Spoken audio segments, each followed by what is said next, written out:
Hello, everybody, and welcome to the December 16th meeting of the Talbot County Board of Education. This is our monthly work session. We are at the Talbot County Education Center on Magnolia Street.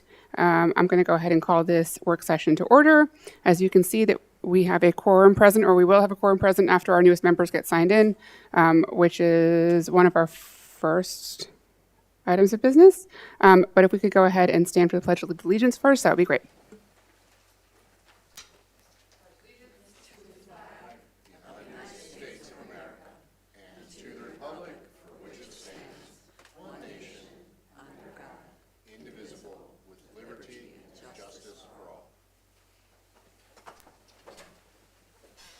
Thank you. Do I have a motion to approve our work? Oh, no. Do I have a motion to, do I have a motion to approve tonight's agenda? I'll make a motion that we approve tonight's agenda. Second. All those in favor? Aye. Any opposed? Okay, thank you. Do I have a motion to approve our work session minutes from the last work session, which was November 18th, 2024? I make a motion to approve our work session minutes from November the 18th. Second. All those in favor? Any opposed? Okay. Moving on to our topics of discussion tonight. First order of business is to swear in our new board members. We have Kathy Doolin Duval here with us tonight. Thank you very much. So I will turn it over to you. Okay. I will take each of you one at a time, and I generally do it in alphabetical order just to make it simple. So Cynthia, if you would like to come up first. I will give you your oath. I will have you sign our test book, and I will give you your lovely commission.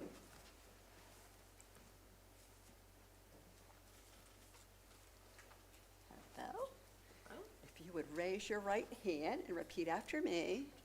I, Cynthia Jurius, I, Cynthia Jurius, do swear that I will support the Constitution of the United States do swear that I will support the Constitution of the United States and that I will be faithful and that I will be faithful and bear true allegiance to the state of Maryland and bear true allegiance to the state of Maryland and support the Constitution and laws thereof, and support the Constitution and laws thereof, and that I will, to the best of my skill and judgment, and that I will, to the best of my skill and judgment, diligently and faithfully, diligently and faithfully, without partiality or prejudice, without partiality or prejudice, execute the office of member of the Talbot County Board of Education according to the Constitution and laws of this state. execute the office of Talbot County Board of Education according to the Constitution and laws of this state. Thank you very much. Thank you Thank you very for much. serving. And if I could have you sign right there, please.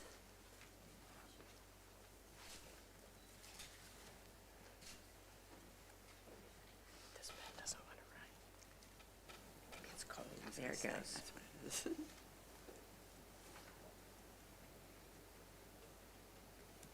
Oh, good. Okay. Thank you. Thank you very much. You're quite welcome. Thank you.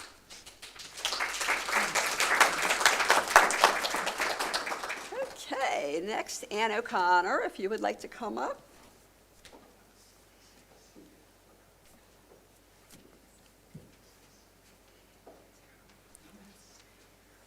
Hi there. If you would raise your right hand and repeat after me.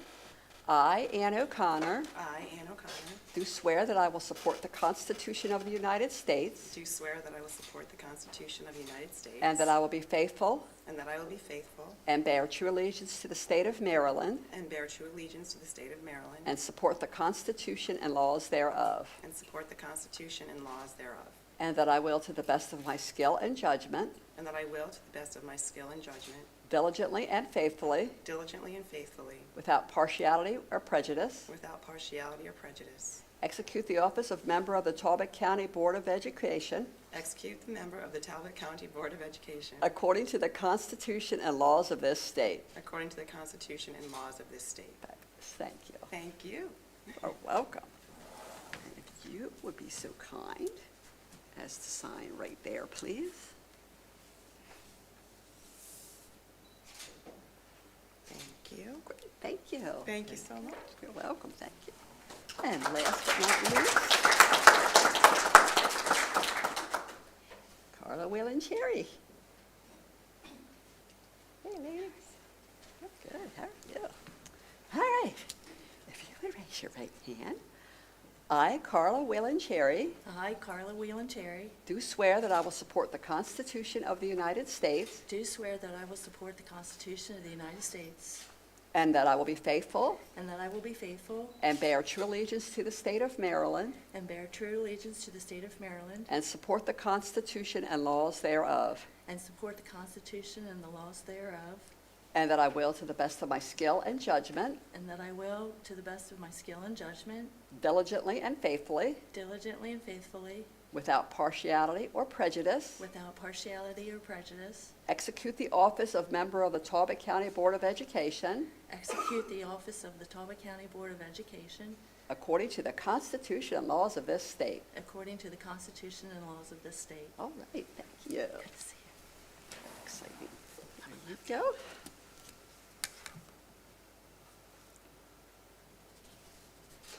Fabulous. And here is your commission. Thank you. You are welcome.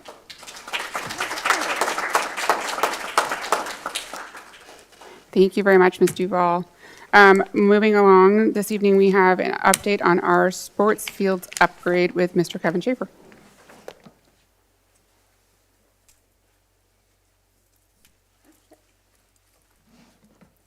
Thank you, President Jackson. Good evening, members of the board. Welcome to the new members, of course. So last work session, I provided a update on the athletic fields and provided within that update a summary of their conditions and some tentative plans moving forward on how to improve the athletic fields that we currently have. And so this is just going to be the next piece of information related to that. So talked about some equipment purchase last time, and we have moved forward with the FY25 operational funds with the purchase of the highlighted piece of equipment for a total of roughly $66,000. And that included the reel mower, which is made, kind of specializes in mowing Bermuda grass. And then the a high-powered blower that would be a tow behind for removing those grass clippings, and then also the core aerator, which is a pull behind one, which works with our equipment that we currently have. So, like I said, FY25 purchase, we've moved forward with these. And then as far as the rubric and the scoring of the fields, the highlighted fields, so field number 6 at Easton High School and field number 5 at the St. Michael's campus were deemed to be the fields that needed the most work. So because I can isolate those fields and they won't be used during spring sports, we're going to move forward with some contract work now to address the condition of those fields.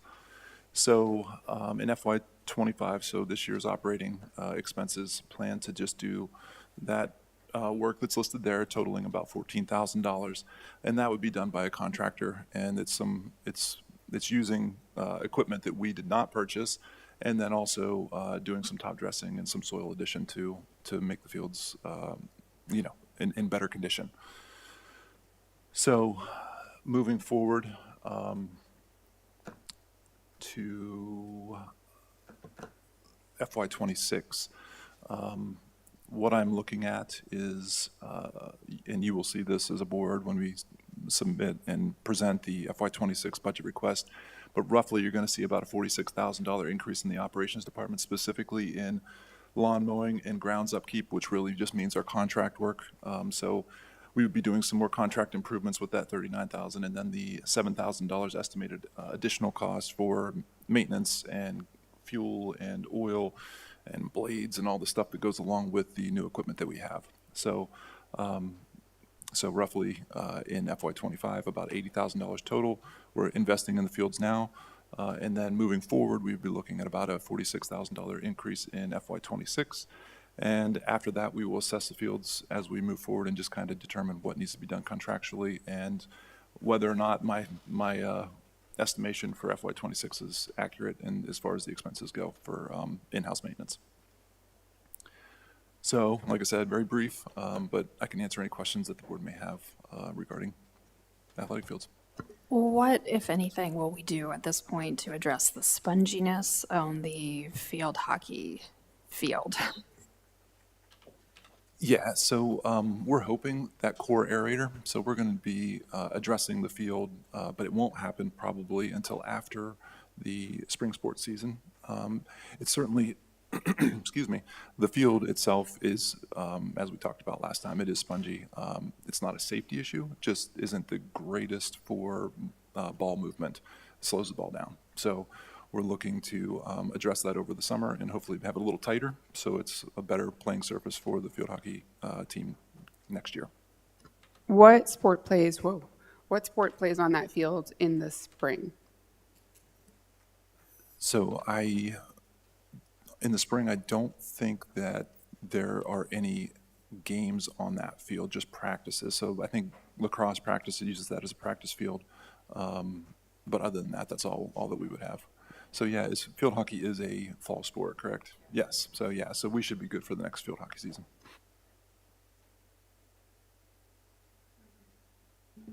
Thank you for your continued eyes on this project, and it's a long-term one, so I'm sure we'll hear from you again. But does anybody have any other questions at this time? I just wondered, how deep does the deep tines go? Yeah, so the deep tine aerator is about 10 inches, so it really penetrates the soil, which is what helps with compaction, loosens it up. But that's what we're going to contract through a contractor. We're going to have that be a contract service and consider purchasing that in the future, but kind of want to see how it works. I do have a question. The number that you put up, 46,000 for increased maintenance on the fields, is that a fair sort of number to go with moving forward? Is that how much it will cost to keep our fields maintained at this level moving forward? I know it's just a guess at this point, but would you say somewhere in there, or do you think that's what it costs to get it up to par and then it will go down to maintain? So that number is, in my opinion, a little bit high, but that's because I'm not exactly sure how much contract work we're going to have to do in order to get the other fields in better condition. So that is solely contract work, basically, is what that number is. And then after that, once we do some significant improvements over the summer, then moving into FY27, I'm hoping that we can do more of that in-house. So that number would come down and just be, those costs would kind of go away. The reason I ask is we've talked a lot about the increased personnel it will require to keep our fields at a level that we would like them, and that doesn't have an increase, a headcount increase for us, but one would think that long-term we would be looking at probably another maintenance person or somebody field dedicated. Yes.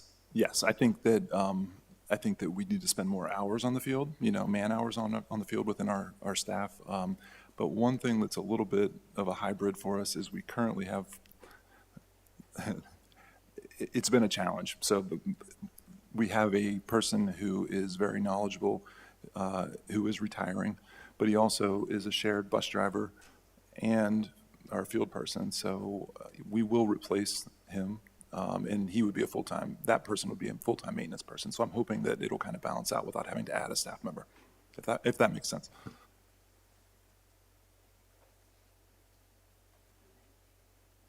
Anybody else? Okay, thank you, Mr. Schaefer.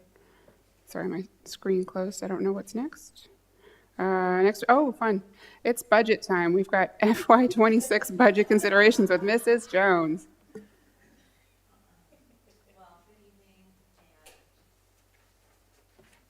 Welcome to all the new folks. I thought what we would do tonight is sort of just get back in that budget mode. 4 of the 7 of you have not been through a budget cycle. The 3 that have, perhaps you'll learn something new, deepen your knowledge in some way. So I thought we'd start first with the timeline. So there has been some activity prior to December. We're just not capturing that here. But tonight we're going to talk about, make sure we're all on the same page about priorities and make sure we all understand how the funding formulas work.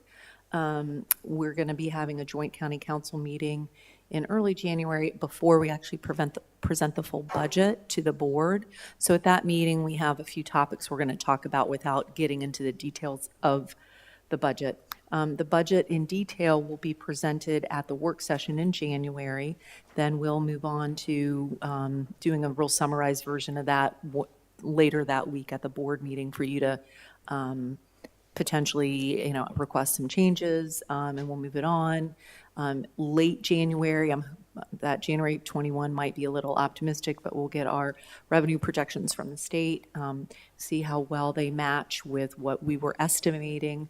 The piece that I'm not able to do on my own is really estimate how much is coming from the funding formulas from the state versus how much the county council will be kicking in. I can guess, but until all those wealth factors and all that stuff comes in from the state, we don't really know. So that's a pretty key date. But it'll be in time for our February 10th meeting. That will be the meeting where this is the second time. At February 10th, I'm sorry, we're going to have a work session, and prior to the work session, there'll be a budget hearing. We always do that. Sometimes we have high attendance, sometimes we have low attendance.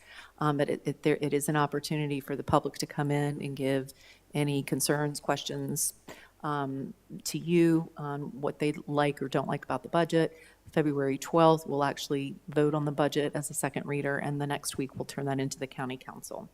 And then later in the spring, we will be having some meetings with the county council where we present that budget. We are highly encouraged to come to that initial budget presentation. Since it's your budget, there's an opportunity if there are some non-recurring costs, and I can think of one or two things that we might be putting in the budget this year that would qualify for that. That's a nice thing. You can carve those out, and it's a paperwork thing, but the county council likes to shift anything to non-recurring cost if they can. And throughout the rest of the spring, the county council has their meetings, their public hearings. They vote, they decide how much money they're going to give us. They let us know June 1st. We meet on June 12th. That's our board meeting. Maybe at the June 10th work session, we would work out any changes we need to make, and then we pass the final budget on June 12th. So that's the schedule. So these are the major data points we kind of keep in mind as we're working on the budget internally from a staff standpoint. We're, of course, thinking about who is in our schools, our students. We're thinking about those blueprint objectives, and we're thinking about the data we have on our students and our students' performance. The one thing we didn't do this year is we did not put out a survey to our community and to our family and staff. We felt like we've done that consistently every year for many, many years. We get very similar results. We're moving into this new strategic planning cycle. We feel like we had a lot of good data, so we did not do a formal poll. But as part of the strategic planning process, we're meeting with a lot of groups and talking a lot. So Dr. Papakai and others are kind of working in, budget questions as part of that, trying to get feedback in that way. These were our previously identified budget objectives and priorities for the FY25 year. And so I'm putting those out here as the top 4 objectives. Obviously, we're going through the strategic plan, but we're not going to be quite finished with that in time to fully impact this budget. So just want to put these out there for you. And just for the new members, how we got to these 3, we had a board retreat last year, 2023 spring. And so we had a facilitator that came in and basically walked us through different steps, discussion, and dialogue. And so when the dust all ended, we said that these were the 3 priorities that we wanted to move forward with. Now, we had categories, and then most recently, we've talked about special education as being a focus for us as well. So we're getting ready to go into the strategic plan cycle. So tonight we have our partners here that are going to walk us through, but this is what it was as of last year. And so going into the strategic plan, we'll nail down what will be our focus moving forward.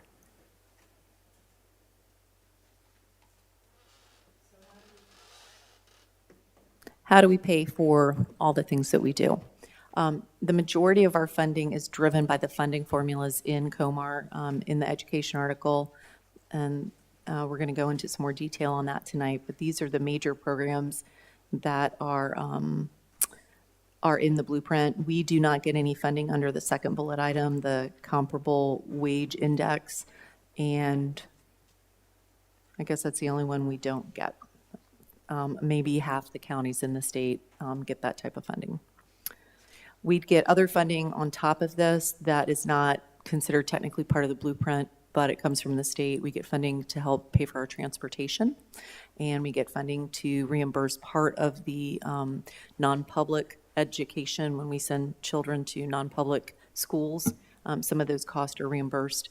And then we get interest income, school building rental income, a few other miscellaneous sources of income.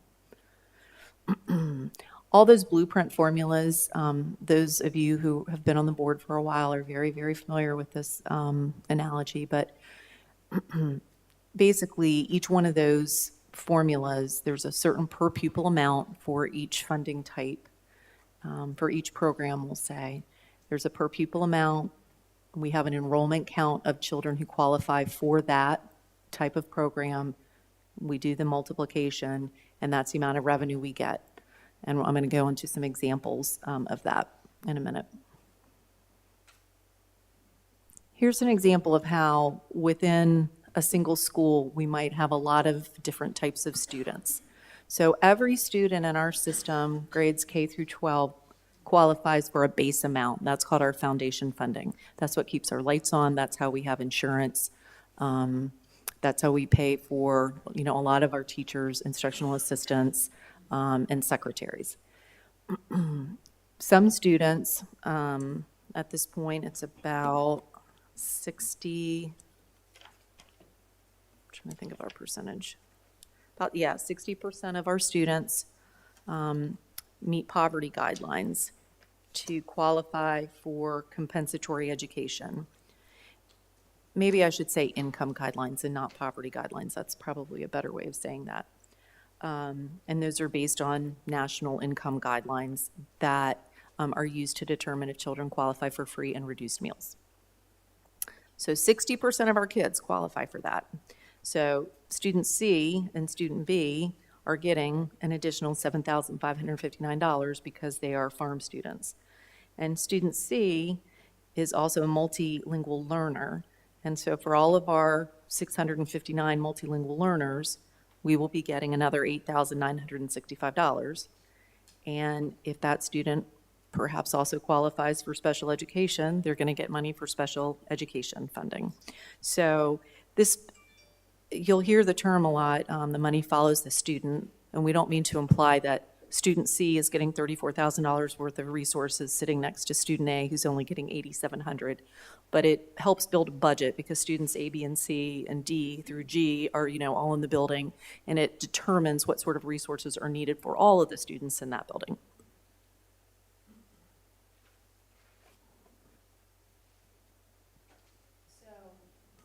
Basically, we end up with each school has a different looking layer cake. They all get different funding. Here are some of the things we use that funding for, because that's not always, especially compensatory education is maybe a term that you're not completely familiar with. So under the basic foundation, we're paying for teachers, student services positions, our technology, materials of instruction, and we can use, if, as you'll see when we get to special education, we spend more money on special education than we're funded for, and that money has to come from somewhere. And so we use some of our foundation money to help pay for the special education cost of the district. Compensatory education, that's how we're putting extra assistance in our schools. Additional classroom teachers, instructional assistants. It might be another assistant principal at a school.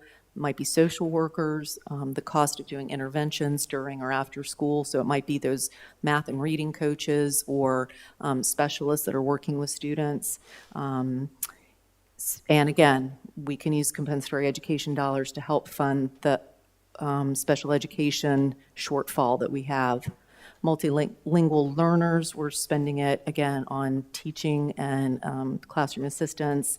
We have some bilingual positions. I mean, we have a lot of families coming into certain schools that need that translation to help them navigate the school, get through meetings, understand what's going on with their students.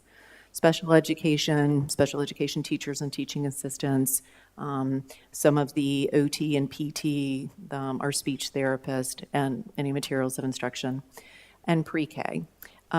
Pre-K I want to call out because seems like a pretty high dollar amount, $13,000 per student, but a pre-K student is different. They're not included in any of these other categories. So a pre-K student could have special needs in maybe they're multilingual learners, or maybe they're coming from an area where they need additional supports, but they're not eligible for the foundation, the comp ed, the multilingual, or the special ed funding. They only get pre-K funding. And we don't get pre-K funding for every single pre-K student we have. We only get pre-K funding for students that meet certain income guidelines. Basically, our tier 1 students who are our least well-off financially students, and a very small percentage of our tier 2 students. So it's based on income.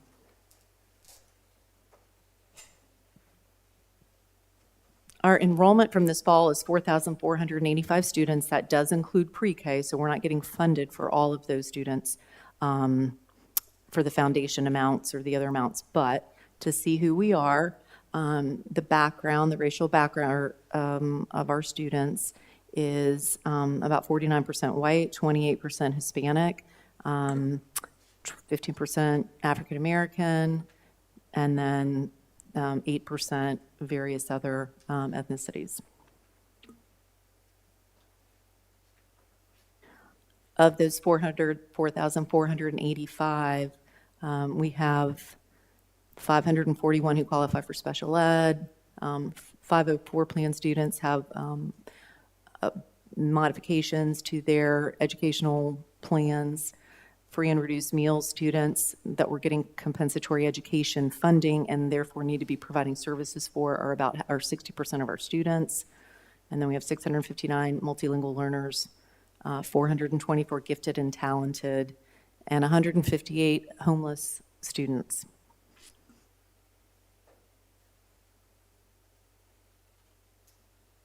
So I wanted to just take a minute and talk about how we're trying to implement the blueprint mandate for the funding to follow the student. We're given money based on these buckets of funding. And the expectation is that if a school is given, I'm going to make up a number, $10 million. That's school A's share of the funding based on all the funding formulas. The expectation is at least 75% of that money gets spent directly at that school. There is an understanding that, of course, there's district-wide costs. Transportation doesn't get allocated to a school, so you can't, but we still have to get kids to and from school. The superintendent's time doesn't get allocated to a school. HR, finance, there's a lot of department maintenance, a lot of things like that doesn't get allocated to a school. So there is a certain piece we need to hold back to pay for district-wide cost. But we use a couple of guidance that have been very recently issued. We've been asking for these for a few years, and they're a little bit late in coming, but we use a couple of different methodologies of how to determine what are appropriate costs for appropriate funding buckets, the Teal Book and the Blue Book. Talbot County implemented this work many years ago, to be honest, in advance of the publication of these books. And we're ahead of a lot of LEAs in the state. We've been doing this for a while on an actual basis. And I'll give you some examples. A lot of costs in our budget are centrally budgeted and stay central, like I was just saying, finance, HR, the supervisors and curriculum that are devising our, making sure our curriculum meets state standards, and it's being implemented, devising, PD and all the things that our curriculum supervisors do. Those costs stay, they're not allocated out to a school, they stay in this building. Transportation, I mentioned, does not get allocated to a school.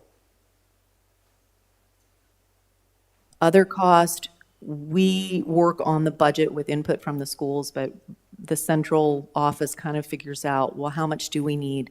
So salaries and benefits, we're all working together to figure out who are the right people in the right schools, but we're sort of driving the budgeting process, if you will. We're, helping to figure out and work with the negotiations team, working with Mr. Wilson on the technology budgets, how much are utilities going to cost, all that estimating we do centrally with an eye to, well, how much is each school's share of that going to be?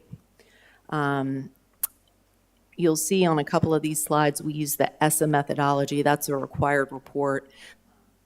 There are reports at the MSDE website called the ESSA per pupil spending you can go back and look at. And you can look at those for all the LEAs across the state of Maryland, and you can see on a school-by-school basis how much money is being spent per pupil at each school.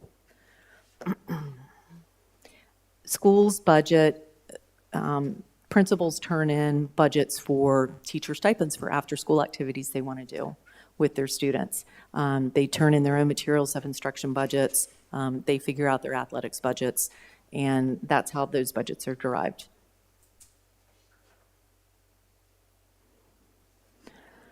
So what we try to do is take all of that into account, look at blueprint objectives, make sure we're allocating according to the rules we have to follow, and use that to figure out which of the costs belong to which schools.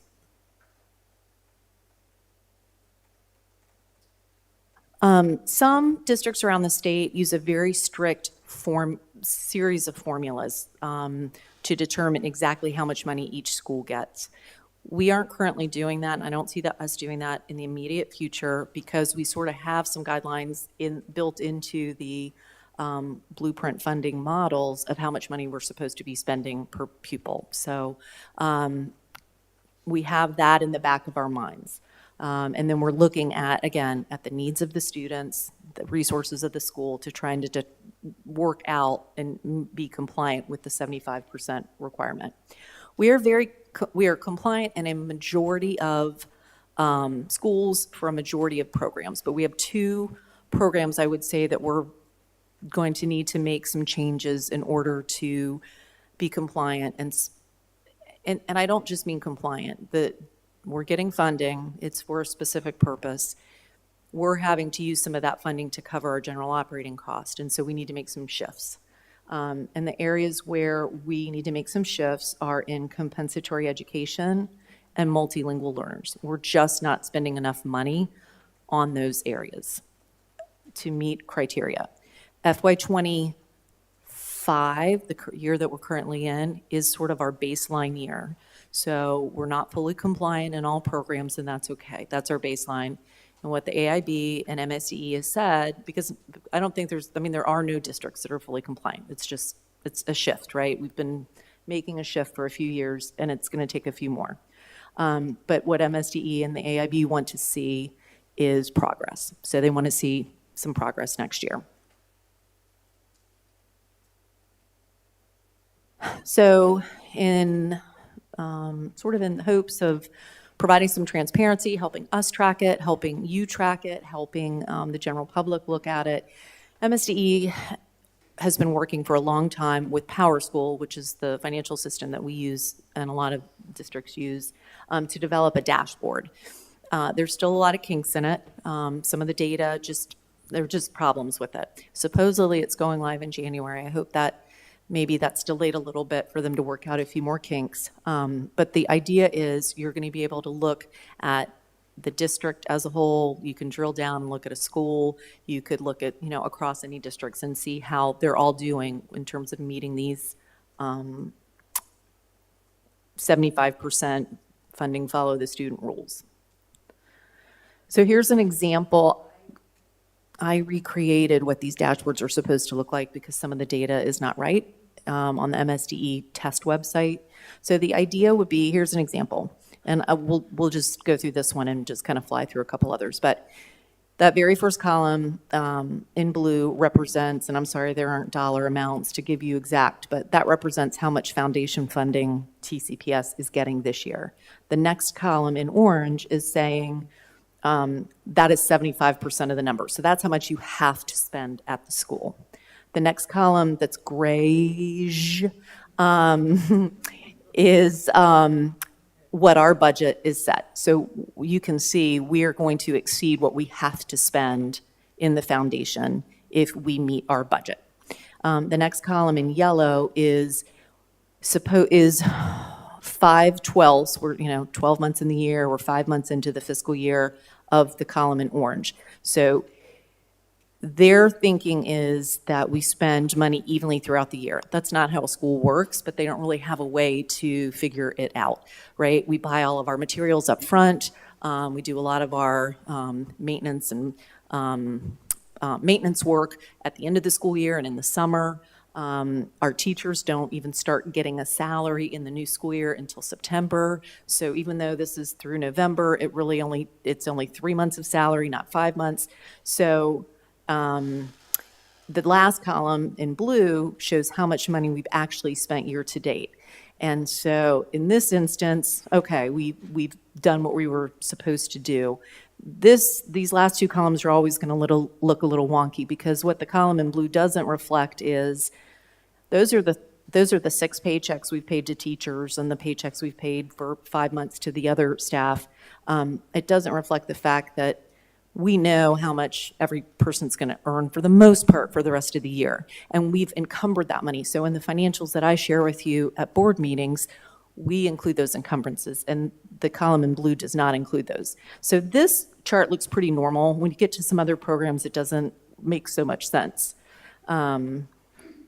Compensatory education, as you can see, that grayish column, which is our actual budget, is overall higher than it's meeting, it's over the orange column, which means we have enough money budgeted, if you look at it in total, for compensatory education. But when I drill down, which I'm not going to bore you with tonight, there are certain schools where we're not spending enough money and other schools where we're spending more than enough. So overall, we're doing okay. And part of the problem also is some of those compensatory education costs are cost here in the central office that are part of, their necessary costs to running those types of programs. But that's not what the legislation says. The legislation says you've got to meet it by spending it at the schools. So again, it's, possibly, I don't know what it is. We're working to get there. Same thing with multilingual learners. If you notice, the gray column is, in total, we're exceeding what we have to spend, which is the orange column. But again, it's the same situation where certain schools are not getting enough of that funding. We're not spending enough at those schools, which means we're not providing the resources that we're intended to be providing, potentially. Yep. Can I ask you a quick question about this dashboard? Is this required in legislation? Oh, yeah.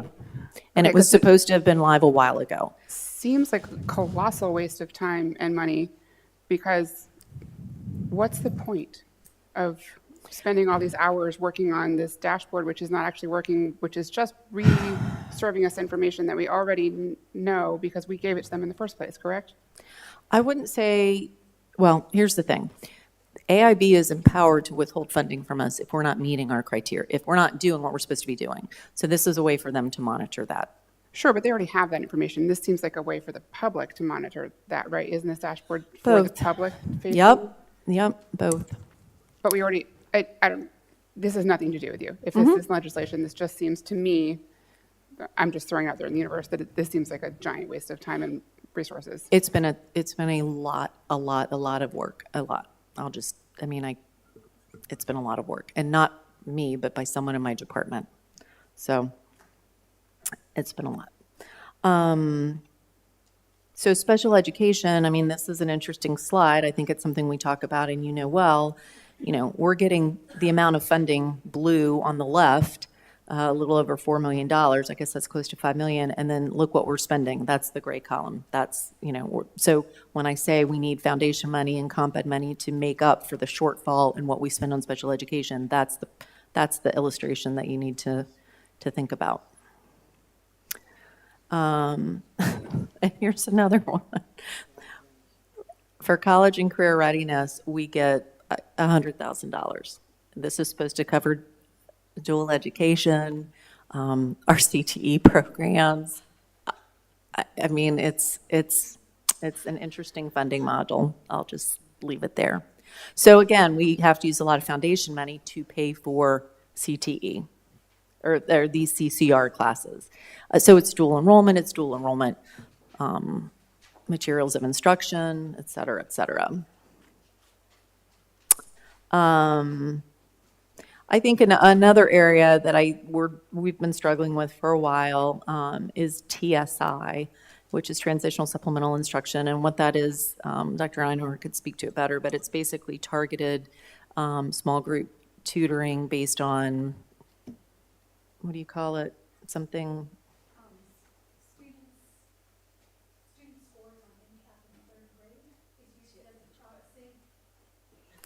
For K to 12, or sorry, K to 3. So MCAP is the deciding factor for this funding.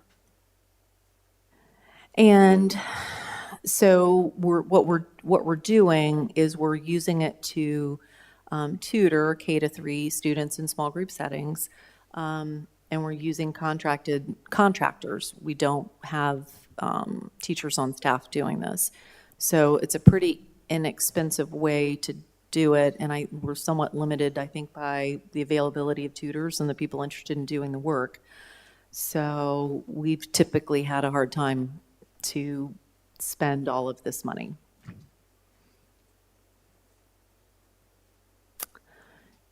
And pre-K doesn't have a lot of cost other than the teachers, and every pre-K class has at least one instructional assistant, generally one, I think, but maybe sometimes more.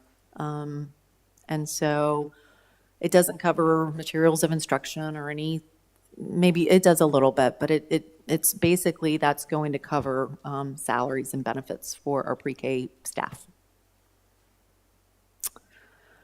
Okay, so that's really all I had to talk about related to sort of how funding works. In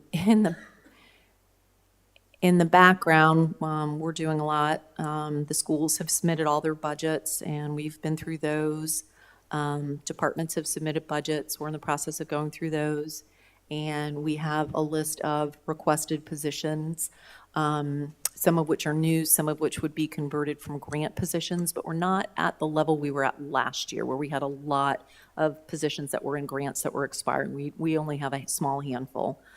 So the general types of requests we're seeing are what you see up there: general education, classroom folks, but a lot of ESOL, special education, a couple social workers from grants that are expiring, some additional assistance in pupil personnel or working with homeless population.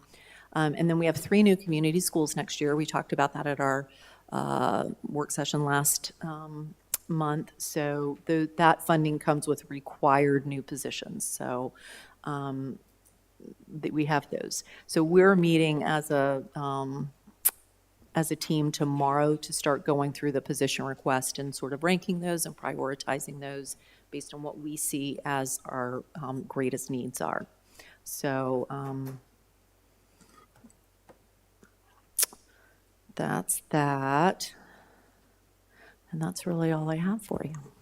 And I actually just want to jump in. I mean, I think that's an excellent visual. You saw it makes it clear. And I kind of wrote down a couple things. What we, the superintendents, have been messaging is that the foundation funding is insufficient to do all that we need to do. In particular for the smaller schools, the districts that have smaller schools, you're still having to do the things with what you see in the different categories. And we've kind of listed it as, and I think to you, Ms. Jackson, it's compliance driven and rigid rigidness for our budgeting versus giving us the flexibility to make those decisions and differentiate ourselves. So that's been our common messaging, and you see it from our visuals, what we have going on. So it's at least a clear picture for people to see that don't really understand this new funding that we have to do. Hello, I'm the newbie here. Couple questions. Of course, over the weekend, I think I heard a little chitter chatter that Governor Moore was looking into making changes, but we're not going to do anything with that until we know it's concrete, correct? That's right. So Yep.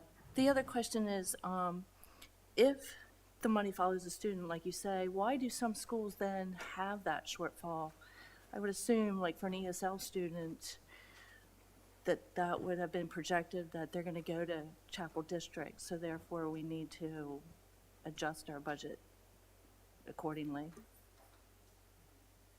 I think the best way to explain it is to give you, to back up a couple of years and see where we're coming from, because it's like this big ship that, is slowly turning. And until 2 years ago, we get, 3/4 of our funding from the county council. And that funding came as one big unrestricted amount of money. And the other quarter of our funding comes from the state. And it was in some of the same buckets, similar buckets. So a quarter of it was very rigid, 75% was very discretionary. That's how we've staffed our schools. Those are the class sizes our families are used to. Those are the services our students are used to. And I don't just mean they're used to, it's what we felt was in the best interest of students. So now, not just 25% is really prescribed, all 100% is very prescribed. And the areas where we get a fair amount of our money, such as ESL,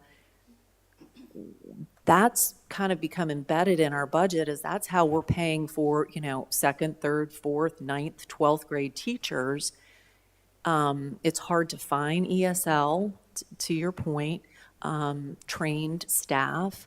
And so it's a struggle to figure out how to balance providing the additional services we want to provide to our multilingual learners without harming what we've been doing generally, and keeping the lights on and paying for insurance and paying for the exorbitant increase in health insurance costs that get passed on. We don't get, a 7% increase in our funding, but our health insurance costs can go up that much in a year. So it's sort of those things that have sort of, I think, got us where we are now. And so we're trying to make some shifts.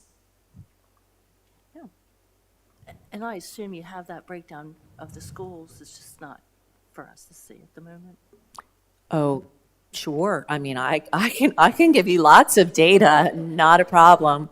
In fact, I just had Dr. Papakai sign our 2024 ESSA per pupil report. They won't publish it for a while, but we just signed that and are going to be submitting that this week. So the 2023 is available and prior. So you can see by school exactly how much money each school is getting. And there are differences among schools. I'm happy to talk through any of that with anyone. Mm-hmm. Just looking at the information from your previous slide, do you anticipate that some of those grants could be rewritten?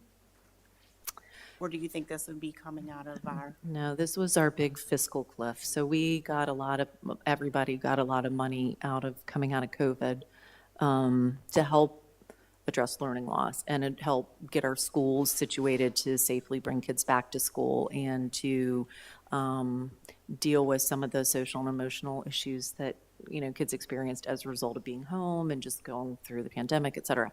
So that money was, a blessing in many ways. And for us, we were able to do some things we frankly would have never had the money to do. It offset a lot of costs that would have normally been in our general budget. For example, in the technology area, I'll probably have a slide pulled together at some point to show how many millions of dollars we used to buy technology. Some of it was new and different and on top of what we might have normally done, but some of it was just to buy the devices that our kids have in their hands every day, so that we didn't have to put it in our local budget.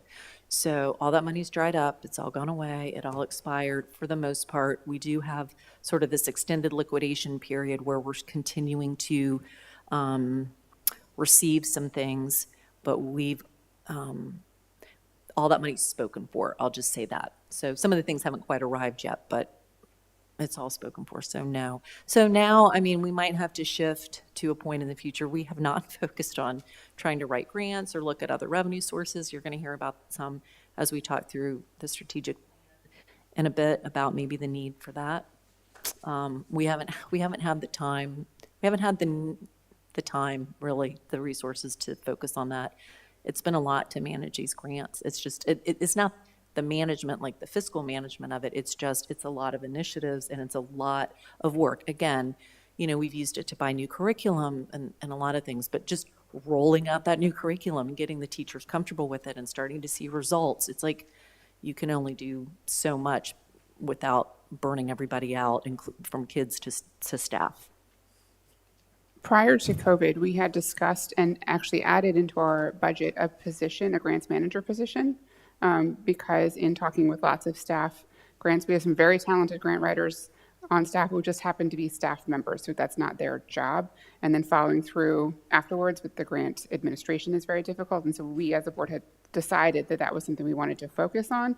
And then COVID and everything went sideways. I think we actually had that position posted.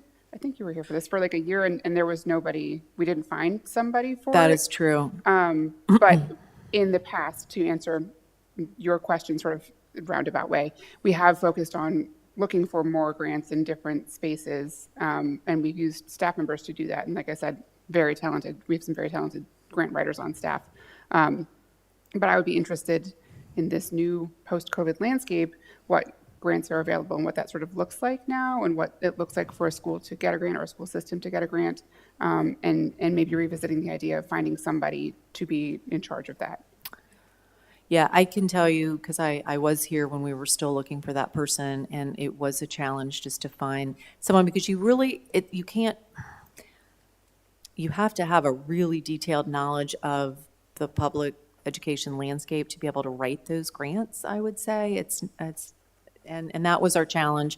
We toyed around with, had some conversations with some private contractors about just doing some of that work for us to write some specific grants. We're partnering with the Education Foundation. The Education Foundation has some more resources. I don't know that that's the type of, I don't know. And they certainly support us with lots of individual, needs that come up. So I don't know what the right answer is. Maybe that's it.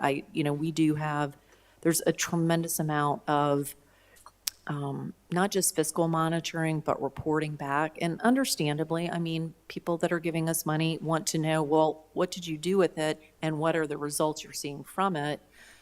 Totally understandable, but it's pretty burdensome to track all that data.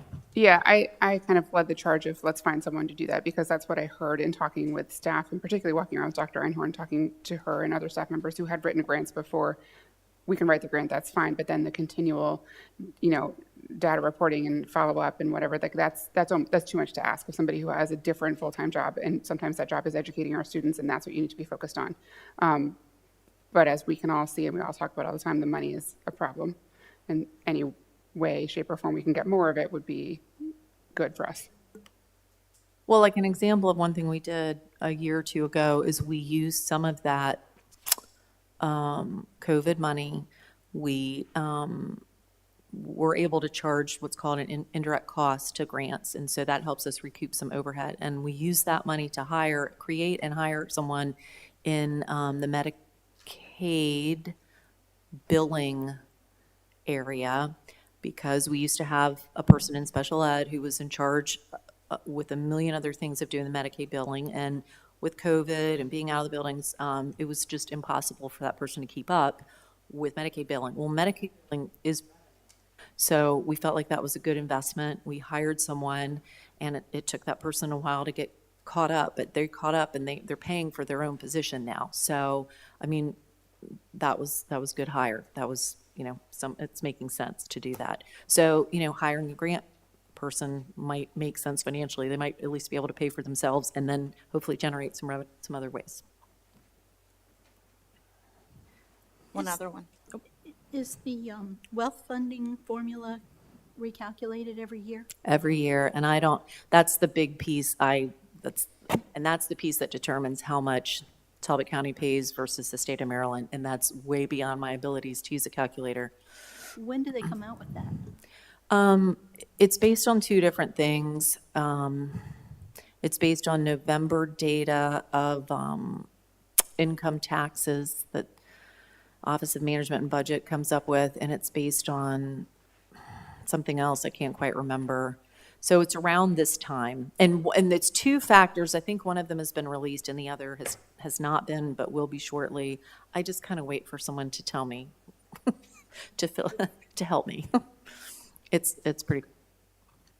With our demographics changing so much, I would just think it would be changing, hopefully, in our benefit. No, I think the wealth in our, I mean, we don't have that slide up, but obviously we are one of the wealthiest counties in the state. And, you know, the poverty of some of our students doesn't begin to compare to the wealth of some of our county residents. So the wealth of our residents is nice in many ways. It's a good tax base, but it is problematic in the sense that, well, it's problematic in some people's views because then it shifts the burden to Talbot County and Talbot County taxpayers from the state. I went to a county council discussion about that once, and they said, and this stuck with me, it is as it comes down to one single person choosing to file their taxes here or not in that year will totally throw off the formula completely. And so they don't know until those are filed or they have those numbers. But it comes down to like one or two individuals who can completely throw it off totally, which is absolutely nuts to me.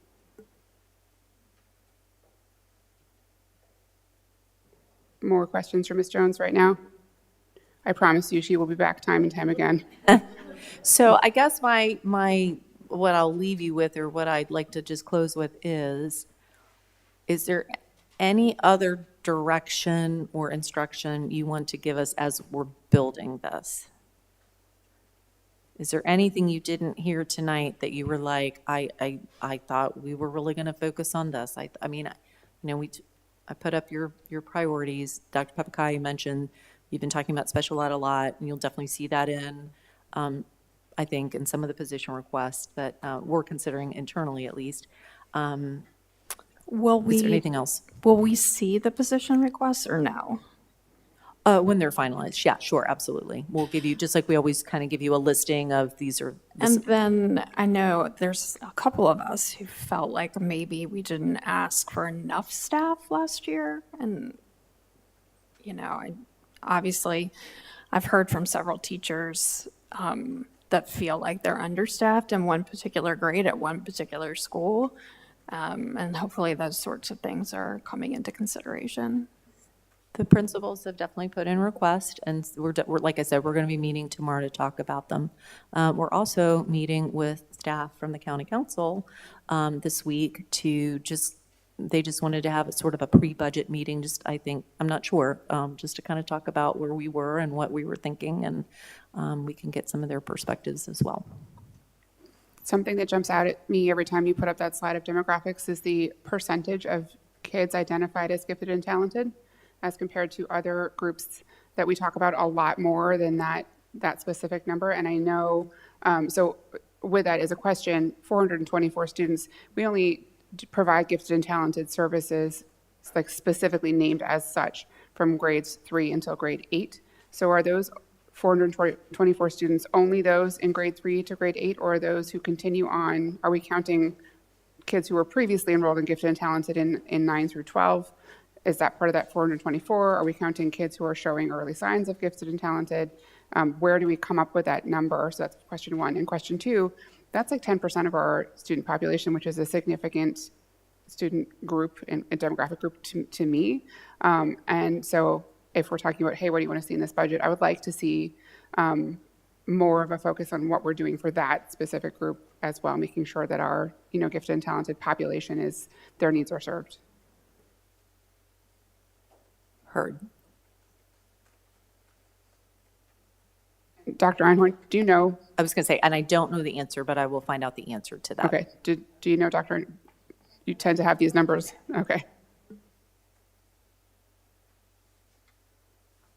Okay. Anybody else? Okay. Thank you, Mrs. Jones. I'm sorry. Oh, The go thing ahead. that jumped out at me was that college fund down here. That is ridiculous. It's ridiculous. How do they expect us to do everything they want us to do with that little bit of money? It isn't happening.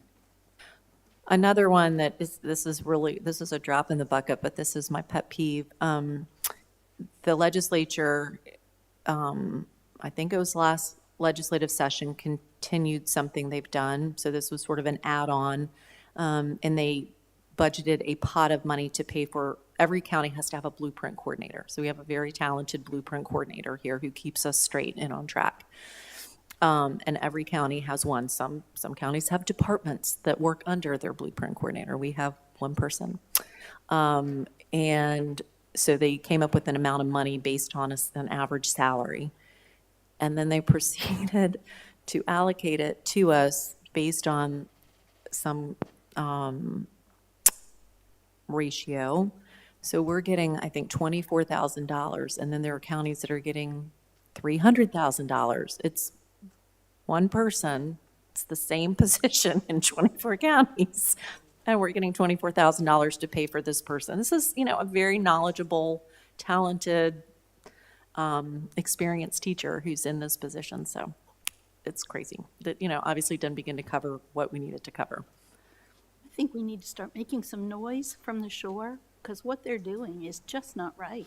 That was an oversight with how they wrote the legislation, and I have asked if anybody is willing to sort of bring that up and try and get that resolved. I don't know if it'll happen. Dr. P, hasn't ESMIC come together as a group to talk about blueprint funding? Yeah, and Wednesday, during my report, I'll give you the update on what's the advocacy that's taking place right now. But we've had several meetings.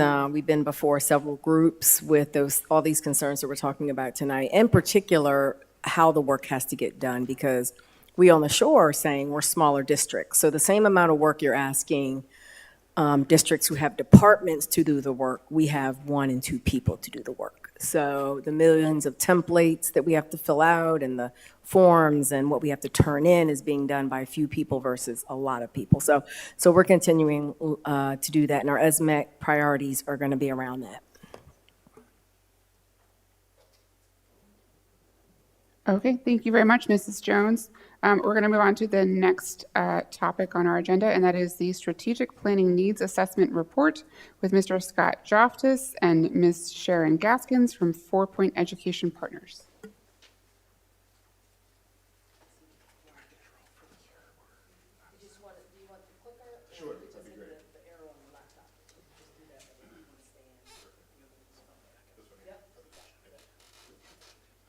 Hi, everybody.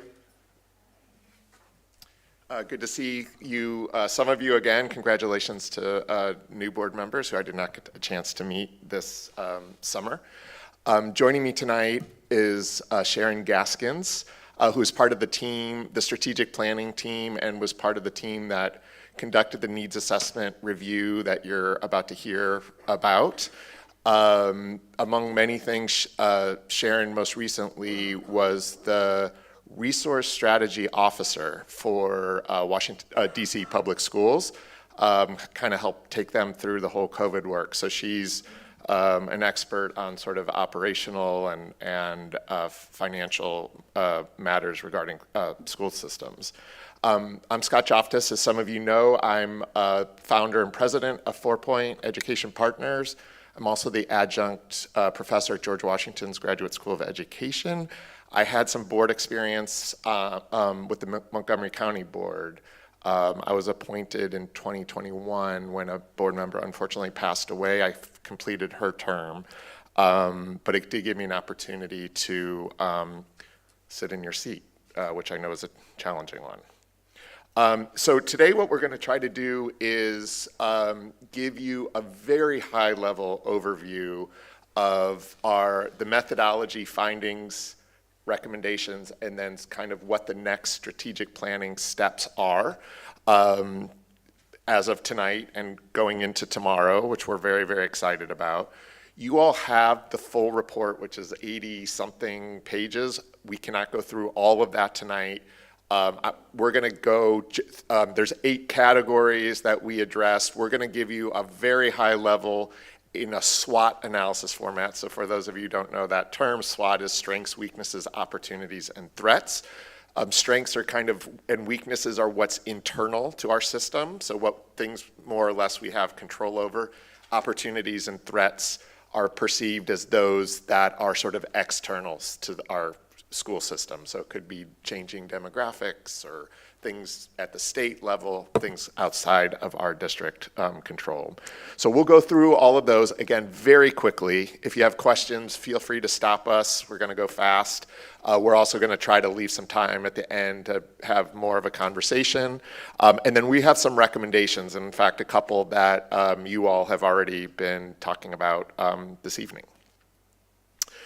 So I'm going to just get started. The framework that we use to do these types of reviews is something that we developed based on a lot of research, covers 8 categories. It's very much focused on our understanding of your philosophy, which is very much whole child, making sure that all students and families are engaged and have what they need to be successful. We look across instruction as well as school safety and culture, as well as operations and finance. So you'll see all of this mushed together, but again, you have the much more detailed findings and recommendations. I believe it's right in front of you. So really starting with the summer, when I met with the board during a retreat, I think it was August 1st, and we started talking about some of the big issues, and we also started getting into vision, mission, and core principles, which we'll talk about a little more this evening. And then in addition to that, we did more of a true needs assessment, where we came on site. We also did some of our interviews virtually. As you can see, we collected a lot of data, both from you and from the state. So you'll see some of in your longer report, you'll see some of the data that Ms. Jones was talking about and some other data as well. We also observed classrooms, so we went to all the schools, 58 classrooms across all the schools here in Talbot, and then we also conducted surveys of administrators as well as educators. I just want to make sure I'm not forgetting anything, sorry. Yep. So I'm going to jump right into strengths. First of all, any questions about the methodology? Okay. And always happy to go back, and we can also talk about it when we've gone through the whole report. So at the strengths level, and again, so strengths and weaknesses are those elements that are internal to the school system. You can see there's a lot of them, and it's been just a joy being here because there's so many positive things happening. I'm just going to run through these again. Again, there's so much data in front of you, and happy to talk more about it if you have any specific questions. So there's a very strong leadership team here, which is relatively new, and there's been some reconfigurations of that. There's also new curriculum, both in math and ELA, which is very important because as you'll see with the weakness, some of the weaknesses is we're overcoming a history of not really having a comprehensive curriculum, which is really one of the core research-based factors that contribute to improve student learning. So we're starting from newly from a very strong foundation. Also a really new and really strong school improvement process, which again had not been in place in past years.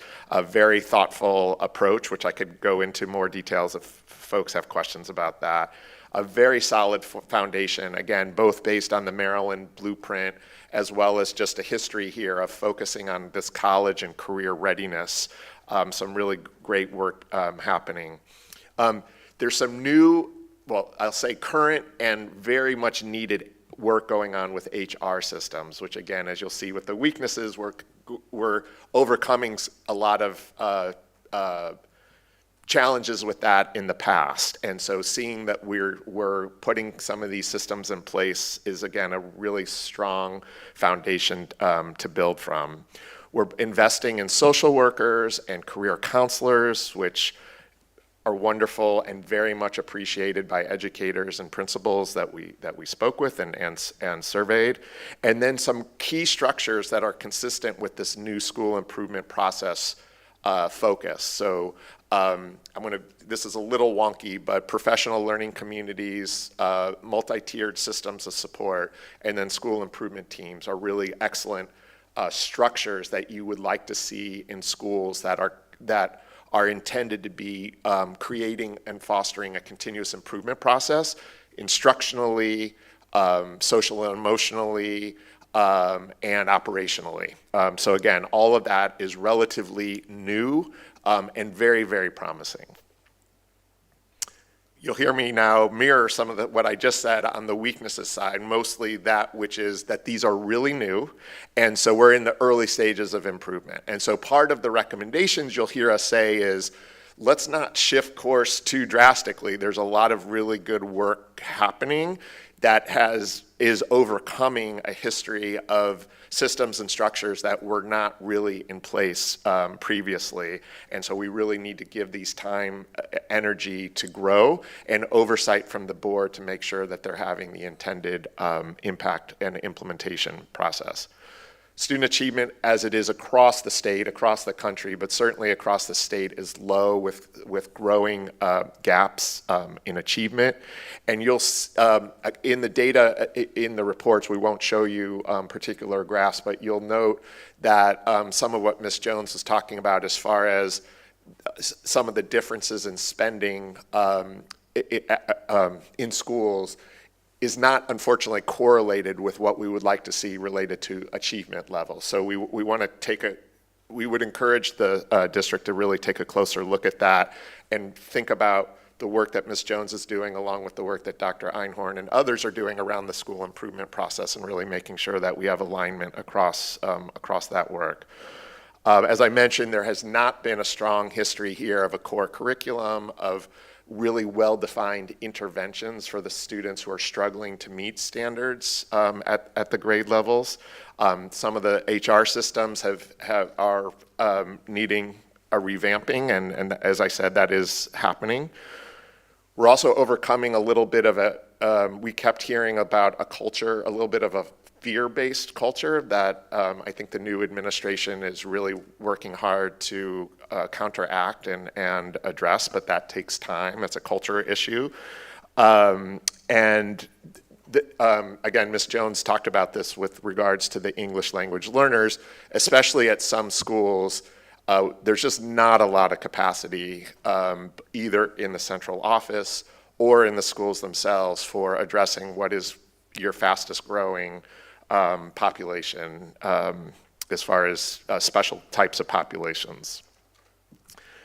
Those key structures that I mentioned, multi-tiered systems of support, PLCs, and tell me if I need to define any of these terms for you, and even the school improvement teams, which are, I think, right now are probably the furthest along and most consistently implemented. They're all in early stages of implementation, and so we really do need to make sure that they are being implemented as intended so that we get the type of impact that we want to see is from a school and instructional improvement perspective. And that last point about the grants management, we heard that multiple times as well. A lot of really smart and talented curriculum folks and other types of folks are taking responsibility for grant writing and for grants management. And in addition to what you all are talking about as far as sort of leaving some potential money on the table, the other challenge that that presents is that some of those programs get implemented in siloed fashion. So in other words, not coordinated and used strategically as much as we might like to see, because they're being managed by so many different individuals. Okay, from an external standpoint, so this is external to the school system. You can see there's a few big ones, and these really came out loud and clear, especially during the community meetings that we had in the fall. The first is, we always come with a lens, especially with our small districts. You heard Dr. Papakai talk about it, you heard Ms. Jones talk about this. It is really difficult to gain efficiencies of scale as a small school district. And in effect, what's happening is things become more expensive for smaller school systems because of that, right? Everything is a little bit more difficult. Coming from Montgomery County Public Schools, where I was on the board, it feels like there's 3 to 5 people for every position. We always kind of joked about that, in some ways to a detriment. But that also brings a capacity, and it brings some slack to the system, which enables more opportunity to strategize, problem solve in a way that people here are just so pulled in so many different directions. So the idea here is that the opportunity of other districts on the Eastern Shore that are in the same boat or in the same position as Talbot, and that we can join forces together and think about group purchasing. We could think about shared curriculum. There's no reason necessarily why every district needs to have, on the Eastern Shore, needs to have its own math curriculum, for example. And there's opportunities to reduce the per pupil cost if we think about that in more of a kind of a regional approach. And we had the opportunity to speak to some folks, and there's a lot of interest in that. And I know Dr. Papakai shares that interest. We were really struck by the multi-generational vibe that is here, right? So like during our community meetings, we had some women talk about that they went to school here, their children went to school here and are now teachers here, and now their children go to school here. So at least 3 generations, such pride and passion about the community. Obviously, you do not hear that in all communities, and we very much feel that is a real opportunity to build on that pride and that sort of multi-generational vibe, as I was saying. And then there's a really great partnership. Again, we heard this loud and clear during our community meetings. Everything from the Education Foundation, certainly, but other agencies and nonprofits that are working to support students and families across Talbot is really a strong opportunity, we'll call it. I was going to say strength, but it's a really great resource to have available and very nicely nurtured by the administration. On the threat side, you'll hear some of what we were just talking, or what you were just talking about as far as the resource perspective. Because Talbot is considered a wealthy community, well, let me say 2 things. There is a local cap in terms of revenue, ability of Talbot to raise funds, which is locally created. And that comes from a community that, like many communities, don't want to pay higher taxes. And what you have is you have a retirement community and a community that has significant wealth that doesn't necessarily have children in the schools or have kind of a anchor here, so to speak. And that is very difficult, and you'll see some of the data that we shared in the report, and Sharon will talk about in the recommendation section. Talbot is about average in terms of per pupil spending in the state, and it's second to last, I believe, on the Eastern Shore as far as per pupil spending. And that makes it very difficult. And then on top of that local cap, you have, because the state views Talbot as a wealthy district, it's providing a relatively small amount of resources to the district. So nationally, I'll speak nationally, the general split between local and state is somewhere in the neighborhood of 40 to 45 each. Okay, so 45-ish local, 45-ish state, and then the rest is federal. Here it's about 75% local. That is a huge number. And it's a real issue, and you'll hear it as part of our recommendation and as a key focus of the strategic plan. It is very difficult to meet some of the big goals, as Ms. Jones was talking about, as Dr. Papakai talks about frequently, with that type of constraint on our resources. And so we'll speak to that. There's regional hiring challenges being on the Eastern Shore, I think partly being in a smaller community that doesn't necessarily have access to the colleges and other places that are producing our future teachers and administrators. And then there's some facility updates and that are needed, and that's kind of true in public education more generally. But with you being as stretched as you are from kind of an operational aspect, that I think becomes even a little bit bigger of a challenge, keeping your facilities and grounds up to date and modernized. That was fast. That's all of the findings. So we're going to go into recommendations. Let me pause first and see, are there any questions about the findings before we start getting into some of the recommendations? And the recommendations are obviously going to circle back to some of those findings, but happy to entertain any. I just want to say I'm not surprised about any of it. Yeah, yeah. No, the joke about consultants is we take your watch and tell you what time it is. No, but thank you, because I don't think anybody has told us what time it is, like accurately, indirectly, and clearly. And I think that these are all things, that we have sort of talked about Yeah. and heard, and I haven't seen this in my tenure on the board at all, ever summarized in this way. Thank you. So yes, spot on. That is Thank us. you. I You got appreciate us. that. And please look at the report, because we're very proud.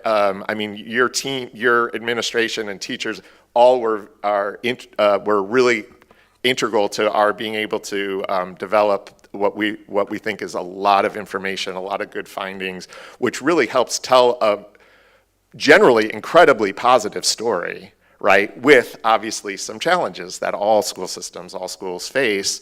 And obviously some of those are unique to you all, but some of them are what is public education, right? So thank you. I appreciate that.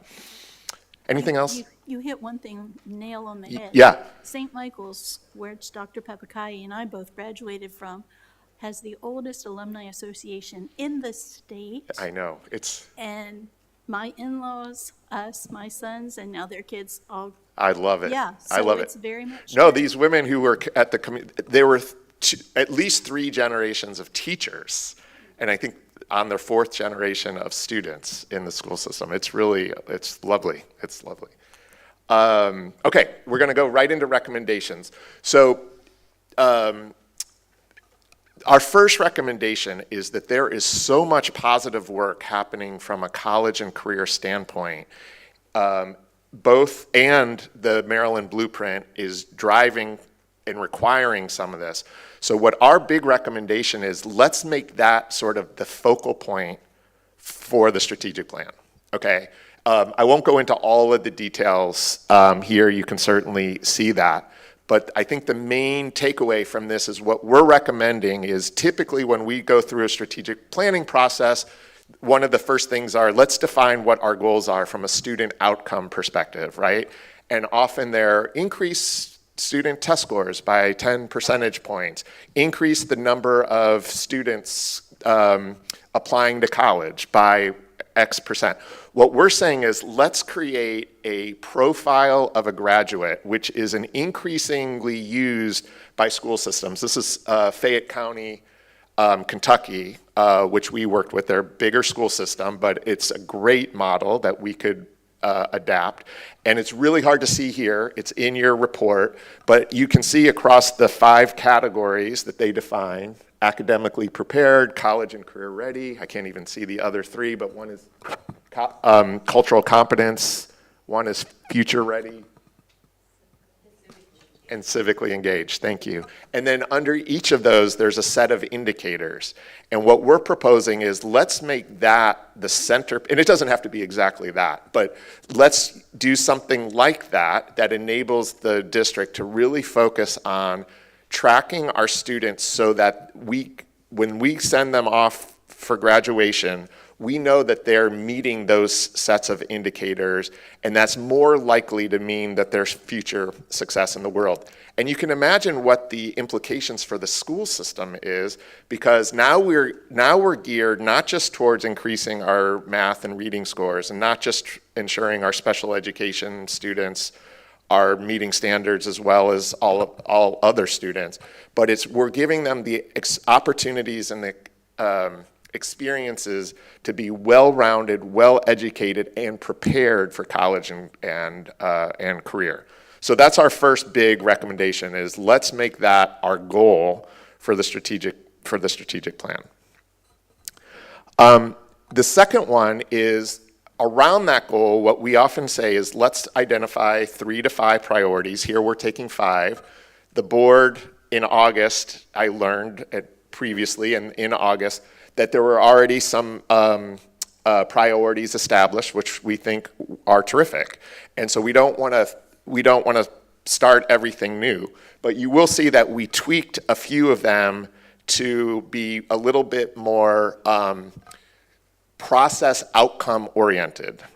So we'll be talking about this later, but we want to make sure that we're fostering a system of continuous improvement. And to do that, we need to not only track outcomes, student outcomes, but we want to make sure that our key processes that we believe will lead to those outcomes are being tracked as well. And so that creates a continuous improvement process, because we want to track those not to evaluate people and make their jobs miserable or whatever, but to say, okay, how can we get a little bit better? How do we make sure that this process to ensure that our students are improving behaviorally or from a discipline standpoint, how do we know that we can get a little bit better tomorrow than we did today? And that's really, that is kind of the culture that we want to help foster. And we think that these priorities incorporate what the previous board had said, and then tweaks it a little bit based on what we learned during this very comprehensive review. Our third one is what I was talking about, is that there's this very, very strong nascent school improvement process in place, and we want that to stay, and we want to make sure, again, that that becomes a driver of that continuous improvement process. There's a lot of really good work that's already gone into creating the improvement plan template that schools have. The administrators working with schools to make sure that they're meeting both their outcome goals and their implementation goals. And we just want to kind of fine tune that and make sure that that is having the type of impact that's intended. And we think that it's on a very strong path as it is. And again, just wanting to fine tune that and make sure that it really gets embedded in the culture of the school system. Sorry, let me go back one more second. So these, as part of the continuous improvement process, I talked about this with regard to the previous slide as well, with the priorities. What we often recommend is creating a graphic that defines what do we as a system want to focus on. 3 to 5 things, right? We're a small school system, but even big school systems, we believe, should not be focusing on more than 3 to 5 things, because people get lost, it's too much, it's overly burdensome. So what we often recommend is, let's create a graphic, and again, this is very hard to see, but it's in your packet, of here's what we believe should be happening at the classroom level, 1 or 2 things, at the school level that connects the classroom and the school, and then at the system level. And so we often say curriculum implementation should be one of those things, and you can see what the implications are at each of those 3 levels: classroom, school, central office. And then from a board perspective, it becomes very clear what your role is to ask questions about how well is that being implemented? What evidence do we have for that? So everyone's role becomes much clearer and much more focused, and we create this, again, this cycle of improvement, which is really what we're trying to do. And then my last one, and then I'm going to turn it over to Sharon, is one of those classroom-based priorities. So what we're suggesting is an instructional framework that very clearly defines for your teachers the high impact strategies that we're hoping and expecting them to use. And we used UDL here. UDL stands for Universal Design for Learning. And those of you in special education and English language learners, learning world will very much recognize this, because they're principles that were really designed around special needs students with learning disabilities, or students with language whose first language is not English. But guess what? It turns out that those are really good principles for everybody, right? Be clear on what you're trying to teach. Ask high-level questions and get the students to respond to you. Check for understanding. Reinforce the learning. All of these are principles that work for all students, but also for students with disabilities and ELL. They're research-based, proven to be most successful. So being very clear on what those strategies are, and then, like what I was saying about the other priorities, focusing on one or two at a time. So what many school systems will do is create a framework or roll out a big evaluation instrument that has 50 plus, I'm not kidding, indicators of effective instruction. Okay, in fact, I don't remember, but my guess is that the tool that most people use for teacher evaluation is typically like that. And then the expectation is that the teachers are able to do all of those things, and that's just not realistic. So what we say is define a set of meaningful, high-impact instruction that works certainly for our students with disabilities, our English language learners, but are also just good teaching practices, and then focus on them one or two at a time, because again, continuous improvement requires us to take small bites, but then really monitor and assess and repeat, right, in a better way, hopefully the next time we do it. And so by the end of the year, we're hopeful that 50 to 80% of our teachers are using these strategies with some fidelity and success, and then you're building on that year to year. Okay, I'm going to turn it over to Sharon and to discuss some of the operational and resource recommendations.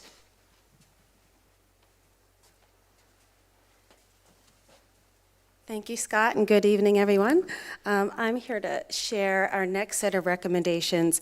Here we're going to start talking about partnerships, and you'll hear about it now and throughout really the rest of the presentation.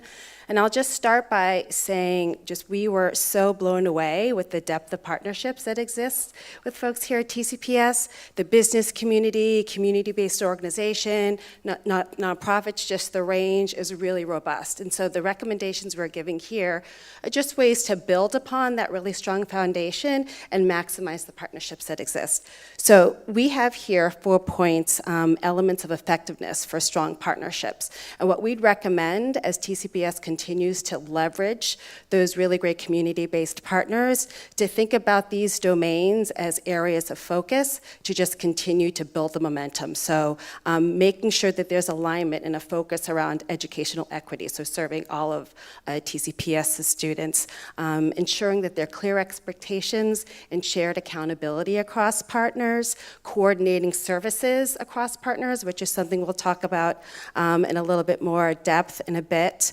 communicating effectively, which I know is a very strong suit of this team, regular evaluation and continuous improvement, something that Scott mentioned in terms of the curricular experience, but also something we'll want to see ingrained with how we do our work internally and with external partners as well. And finally, sustainability, meaning the partnerships that we create and the services that some of them bring to us, making sure they're sustainable for the long term.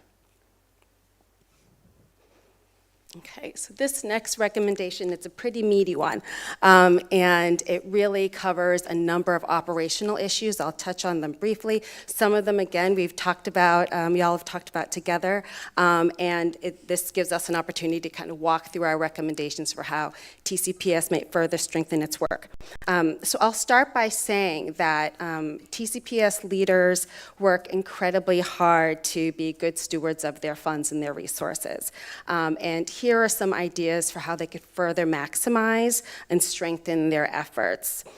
So as Scott mentioned earlier, we do recommend the TCPS explore ways to work with neighboring districts and really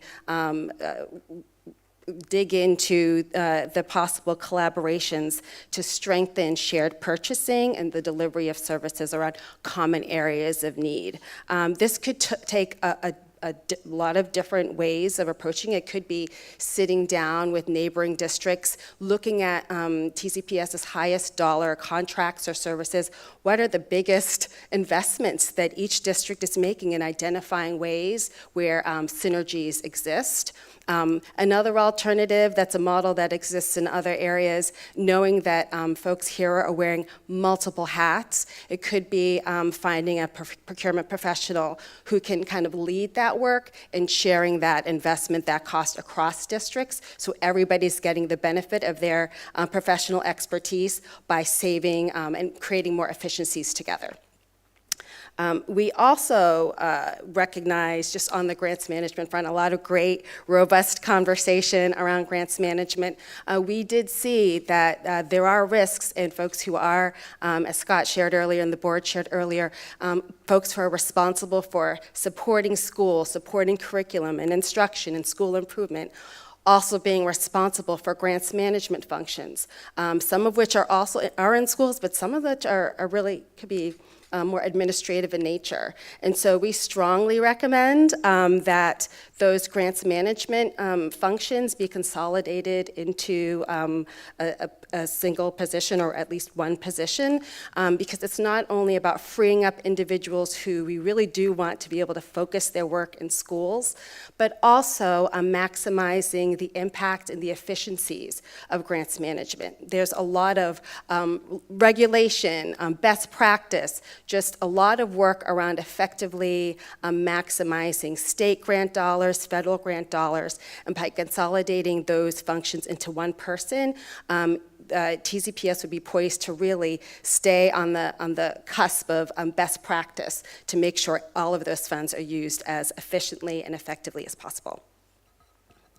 Next, again, back to the theme of partnerships. Many exist, and we just recommend that we work towards identifying partnerships that fill particular areas of need that we heard about from your stakeholders, services around to students and families, particularly students from vulnerable backgrounds, and partnerships that support increased after-school programming and summer programming, particularly for students who are not involved in sports and may need some more enrichment and engagement during the after-school and summer months. So a strong encouragement that we leverage the partnerships that exist to specifically meet those needs.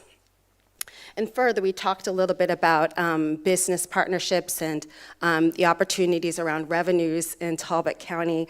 Again, an extremely strong foundation to build upon, particularly with business partnerships. We recommend that TCPS leverage and build upon those relationships by really deeply engaging the business community, knowing that there is a really strong connection between the economic vitality and strength of Talbot County as a municipality and the strength of the school district, right? We want a strong workforce. We want Talbot County to be a place where people come and grow their families and really, grow with the schools. And so by leveraging those business partnerships and increasing their understanding and investment in Talbot County Public Schools, we think it really could pave the path to those conversations around the current tax cap that is limiting the amount of revenue that can come to TCPS, and ideally really making that connection clear between strong schools and a strong, broader Talbot County community. In our review, we also identified a number of areas that could benefit from increased investment. Some of this we've talked about before, and we'll even dig into a little bit more deeply later.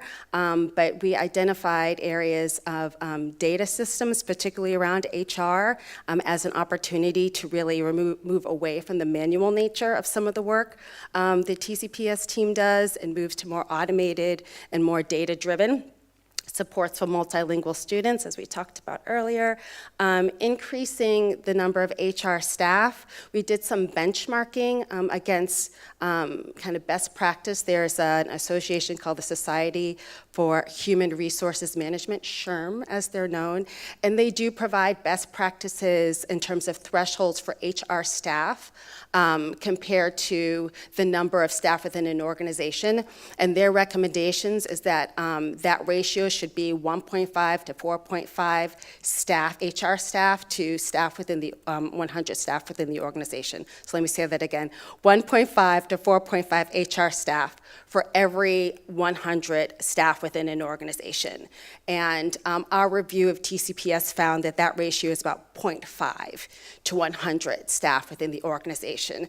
So I think our principals told us that there's a need for some more support. I think the data are demonstrating that there's an opportunity there. We want to raise that for everyone as well. And then some technological issues. Some of our principals reported that challenges with occasional Wi-Fi connectivity and tech support, just that folks are working extremely hard, but there is a need that continues to exist. So just raising up some of those operational issues. And then, as Scott mentioned earlier, and actually as Ms. Jones talked about in a lot of depth, there's a lot of work happening to analyze staff and resource allocations to schools. We just encourage that review to continue to occur with a focus on equity and alignment with our school improvement goals. And so here, just returning back to the conversation around human resources, again, a lot of great work underway. And I will say, as we talk to TCPS stakeholders, individuals are very excited and inspired about the changes that are happening. And so it's great momentum to build off of. What we would just recommend is, as TCPS continues to strengthen this function, that they consider these components of an effective talent management system. I won't go into all of them, but you'll see that they really oversee the range, the life cycle of human resources, from establishing a shared understanding, a collective vision, all the way through the development of strong human capital systems, so the data, the technology, and the systems to undergird a strong capital management system. And actually, I will pause here because I've done a lot of talking at this time. Any questions on either of those slides? No? Okay. All right, and so with this recommendation, we're digging a little bit more deeply into some of the operational challenges we heard about from principals. Again, human resources, we voiced over some of those needs, and particularly one theme we heard about from our school leaders was a challenge in processing, we call them late arrivals, but it's staff and also students who join our schools after the school year begins. These teachers or students often arrive to individual schools ready to learn or ready to teach, and the processes for onboarding them, giving them technology, IDs, getting them what they need to be situated and ready to go out of the gate can sometimes be delayed. So that was raised up as an operational pain point for our school leaders, who find it challenging to make sure both those staff and students are able to jump in and really become part of the community quickly. One other pain point was just making sure that educators are as well-versed as possible on how to use and maximize the use of technology in their classrooms. So certainly we know that technology is a huge investment for Talbot County Public Schools and public schools across the nation, and it's constantly changing. So we did hear the call for just ongoing professional development and coaching so our teachers know how to use those resources in service of student learning. We talked about some of the great work that's underway with facilities with Mr. Schaefer, and so certainly our principals are talking about the need for things like landscaping to be carried out consistently, just so they know that their grounds are being well cared for. In addition, principals did raise issues around ensuring that their school traffic and people are able to be routed safely in their school buildings, in and around their school buildings, with things like signage and the like. So again, operational points that we heard bubble up as themes across schools. Another theme regarding discipline, just a strong recommendation to build upon the work that's been happening here in TCPS, but ensuring that our discipline policies have an equitable focus and that we're engaging students and families as needed to support strong, effective behavior management practices and supporting our teachers in carrying out behavior management practices as well. And finally, we recommend that, well, actually, I will start by saying we heard just such praise for TCPS bus drivers and a real appreciation for the extremely hard work they do.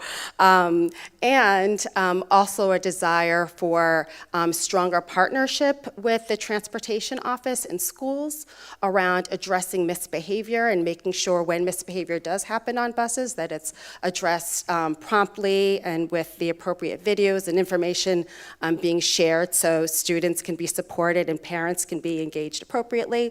And then finally, also recommending improved coordination around just parent questions about transportation. Sometimes schools are able to manage those questions, and sometimes they do need support. So just a theme around making that communication even clearer. And our final recommendation is around blueprint implementation. A lot of the conversation we've already had, first starting with a recommendation that that's clearly underway with Ms. Jones's report. The really robust work to strengthen fiscal monitoring and reporting aligned with blueprint requirements. It is a huge lift, and we know it's work that's underway, and we just continue to recommend that attention be paid, not just on the compliance front, but the focus on equity and making sure the students are receiving the supports and resources that they need. There are a number of high leverage strategies that are outlined in the blueprint. This group touched a bit on pre-K. Here in Talbot County, you're already many steps ahead of the game by having universal pre-K-4. And it's a model, and it's such a great investment that's being made here. We also know that the blueprint requires an expansion of pre-K-3 in Maryland counties, and that's work that's been underway, and those conversations have been underway here in Talbot County Public Schools. But what we would recommend is, because it is a whole new system requiring new partnerships, possibly new allocation of resources, and new ways of working together, we'd recommend that some dedicated focus and time be spent to that work stream to make sure it's being carried out in the best way possible. Scott shared earlier about all of the work that's happening to improve curriculum and instruction and really turning the page on what's happened in years past to really strengthen teaching and learning.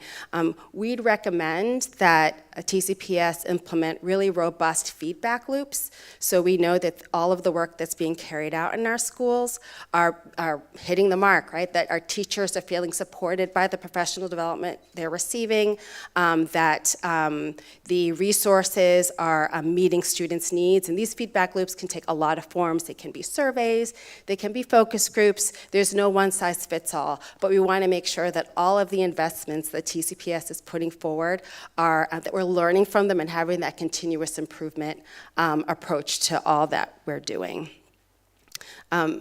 Similarly, thinking about data and continuous improvement, we recommend the same regarding human resources.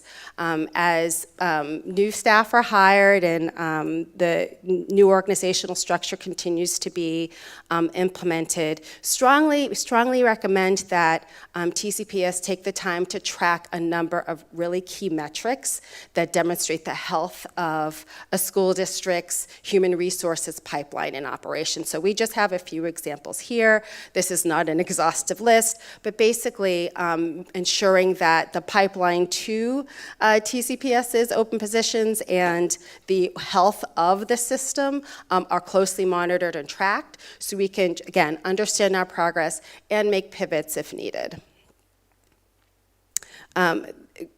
I won't go in depth into this next recommendation because we have talked a lot about multilingual learners, but really making sure that those students receive the support and our staff are equipped to serve those students well.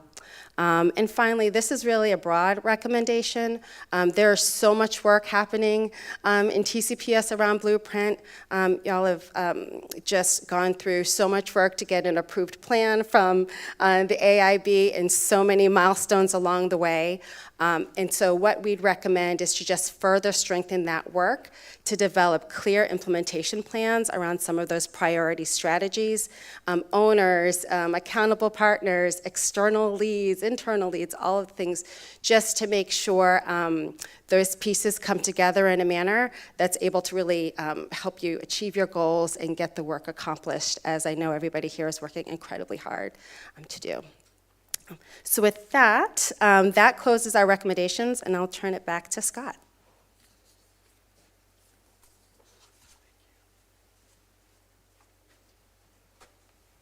Okay, this is the official launch now of strategic planning.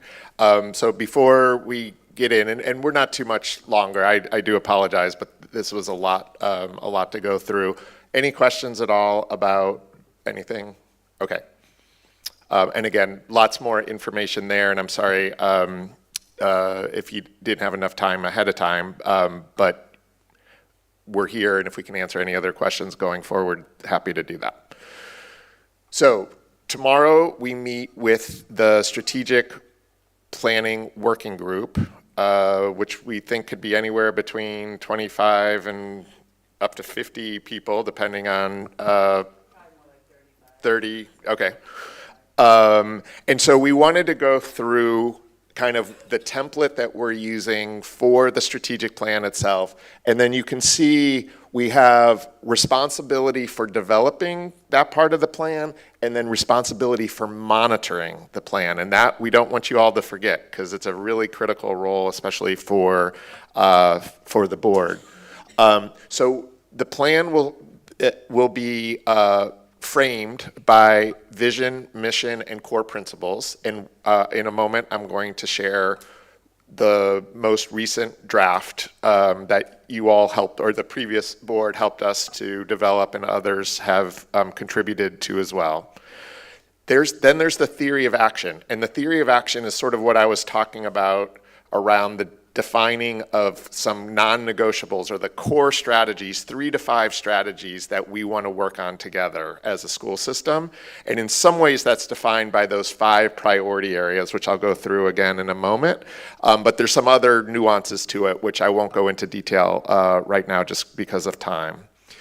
Then there's the overarching goal or goals, and as you may remember, we're recommending that really be centered around a clear picture of what we want our graduates to look like and the ability to sort of monitor and track progress against some things which are relatively straightforward, like test scores, and other things that are not so straightforward, like civic engagement, like how do you measure that? And there's some real questions about how to do that. But that's the goal of the strategic plan. Then you have the priority areas. We also call those the objectives, that are kind of process outcomes that enable the system to achieve that goal of making sure that all students are graduating, meeting the indicators of a profile of a graduate with process measures. So how do we know that we're implementing successfully so that we don't have to wait for end of the year student outcome data to know that we're successful, okay? And then supporting each of the 5 areas will be a set of strategies. And those are more the kind of where the rubber meets the road.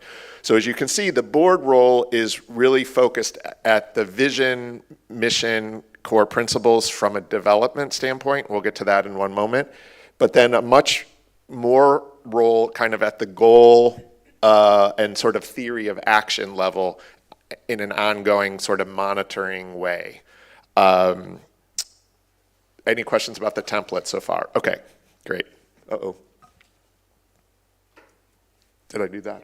Okay, okay.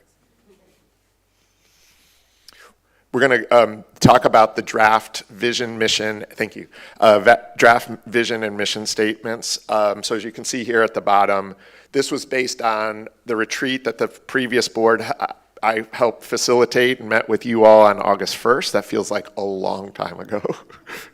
And then a follow-up leadership team meeting just a few weeks ago. And then we've been sort of trading back and forth between Debbie and then me and the cabinet and Dr. Papakai. And so here's where we are. And we hope you like it. There's obviously time to make adjustments. But the vision statement is there anything I'm doing that does that? Or? The cable right on the laptop. Can you just verify it? This one? Yep. Ah.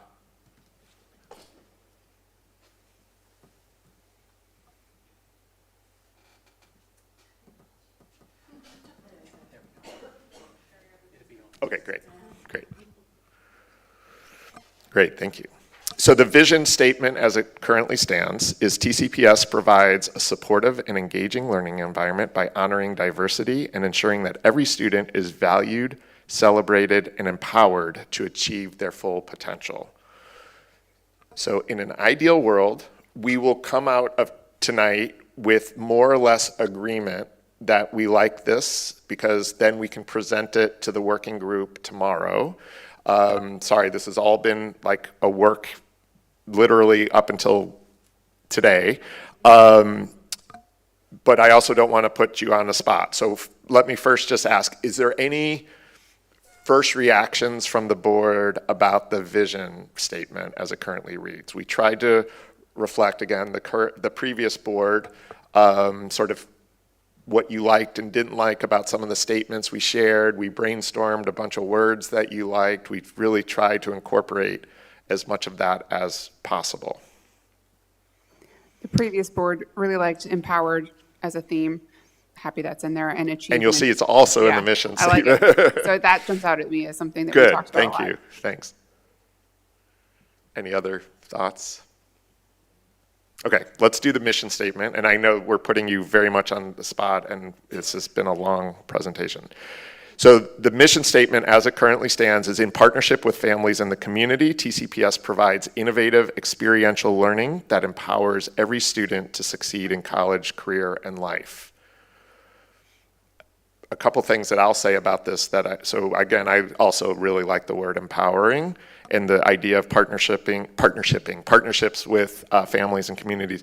But what I really like about this is, first of all, it connects really nicely to the vision statement, and then it also provides a connector to the goal statement of, if we're going to stick with that, of the profile of a graduate, because that will then define for us what does it mean to succeed in college, career, and life. So we're getting a little bit more detailed and concrete as we move into the plan. We're not going to approve anything tonight, but any first reactions? Good, okay. So we'll come up with a way to finalize and make adjustments as necessary. This is very hard to read, but these are the core principles. And again, the previous board saw a version of this. What the big feedback we got, there was a couple that they didn't like, that you didn't like, that we took out. We tightened up the language. We tried to take out as much jargon. That was the other big reaction. But again, we really feel like this captures Talbot pretty well. So we'll give you a chance to kind of look over this, give any feedback, maybe through Debbie, if that's okay. I don't want to make assignments, but if there's any concerns, if there's anything that you would like to change, there's still opportunity to do that. And those are the three elements: vision, mission, and core principles, that what we're suggesting is really your role from the development standpoint, okay? And it frames the whole strategic plan. Awesome. Okay. This is the goal that I keep talking about. So we've gone vision, mission, core principles. This starts to make it concrete, right? So all students will graduate TCPS meeting a to be determined, and I should have put that parenthetically because obviously we'll put in a number of indicators from the profile of a graduate. For example, and these are just the 5 categories that I shared with you that Fayette County, Kentucky has used. Easy to change, but this will be something in the strategic plan that will say we need to develop this, because obviously there's not something yet for TCPS, but this would serve as the foundational goal for the strategic plan. Okay, great. Next steps. So first of all, thank you. I know this was a lot and it was fast, but obviously very important. And so what happens next is tomorrow at 4:30, we meet with the strategic working group that will be split into 5 groups. So each group will represent each of the priority areas that are right there. They will hear what we just presented to you, because we think it's really important that those who are involved in developing the strategic plan have a clear understanding of the strengths and weaknesses and opportunities and threats. They'll also have access to the long report for all the data and nuance that is included there. So they'll get all of that tomorrow, and then they will then begin working on the measures that go along with these, and and then at our next meeting, they'll start working on the strategies that support that. I guess that's it.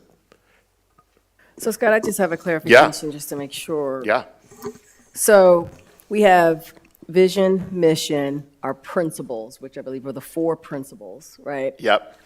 And then our profile of the graduate, so that when any student leaves TCPS, we will have kind of that stamp that when they leave, here's the stamp that we could say, check, check, check, check, check, check. Yep. They're going to be college, career, life ready, and this is what this means, and this is what this looks like, this is what this sounds like. That's the intent, and as you and I have talked about, that is a big lift, and I don't want to gloss over that. Right, okay? right, it really is, because as I've talked about with Dr. Papakai and others, is it has implications on your data systems. It has implications on what your homerooms look like, because you're going to need to let students have an opportunity to access their profile, because there may be some experiential opportunities that they need to reflect on that will help them meet a particular indicator that's hard to measure quantitatively. Like I volunteered at a soup kitchen. That would be a civic engagement.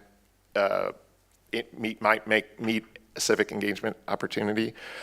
So there's yes to what you said, and no that, but there's a lot of work to do to make that a reality. But I think it's so exciting, and I think it's exactly where school systems need to be, and I think Talbot could really be a leader in this work. And there's some advantages to being a small system, sorry. Sorry, for further clarification Yeah. on that. So we're going to put together the profile of a graduate, we, larger system. And then your suggestion was that our graduates would meet a certain percentage of that. So kind of like a pick and choose. This is what I did, this is what I didn't. I think we would need to One from each determine. category kind of thing. And that the people responsible for coming up with that list are going to be the people who are currently working with our students every day, know their strengths and weaknesses, and know what is reasonable to put on that list and what Yeah. is just pie in the sky, super far too aspirational? Yeah. Okay. Yes. And what we would recommend, and we have recommended, is that profile, you extend the indicators down. So as they currently stand, you can think of those as being sort of by the time you graduate, but you would also want to know, like, by the time you leave middle school, right? And so what would that look like for a middle school student? And they have to be aligned. And then what would it look like for 5th grade before going to middle school? And you can really see, again, how that works to help align the whole system. I think it would be amazing. So then the thought is, this is a 5-year plan, correct? So it would take 5 years to fully implement this so that our next year's incoming freshman might be the first class who starts working towards this, but we're not holding next year's graduating seniors accountable for It something certainly wouldn't be one, it certainly wouldn't be next along year. that line, like But it would a be, phase-in approach? Okay. maybe we could do it, you could do it in 3, but yes, that would all have to be considered as to what the implications are. I have a couple questions Yeah. slash comments. Couldn't service learning hours tie into civic engagement? Totally. Which we already do have that Totally. going on. And then my other question was tying back to our priorities. I know that we as a board, our previous board at least, were very clear that we wanted to have a focus on special education. And I did not see that noted in our 4 priorities. So if you- read number 1. I was gonna, okay. So effectively implement math and ELA curriculum, tiered That's intervention, and specialized specialized yes, instruction and that's specialized services using high quality. So the idea is that we're using effective teaching practices for all groups with a particular focus on students with disabilities and English language learners to have access to the curriculum. And the strategies would reflect that. So in other words, there will be a strategy specifically around students with disabilities. So will the priority be, will special ed be further carved out within that priority then? Through Because this- right there, if I'm just reading that, like it states there, it's not clear that that's specifically for special education So students. two things It is, just one, says we could special education. tweak the language, right? So this isn't set in stone, so we could do that. And 2, yes, the specific strategies that the working group will develop will include those related to students with disabilities, ELL, and others. So, for example, one strategy might be implement with fidelity a co-teaching model, right? So that where you have special education teachers working closely with general education teachers in the same classroom to ensure access to the core curriculum. Does that make sense? And I also would say the work that's being done now from the Maryland Center of Inclusive Studies or Inclusive Education be embedded as well in what they're working on now, be embedded Yes. for across the system. For sure. Yeah. And we need to make sure that's reflected in the strategies that are developed by the working group.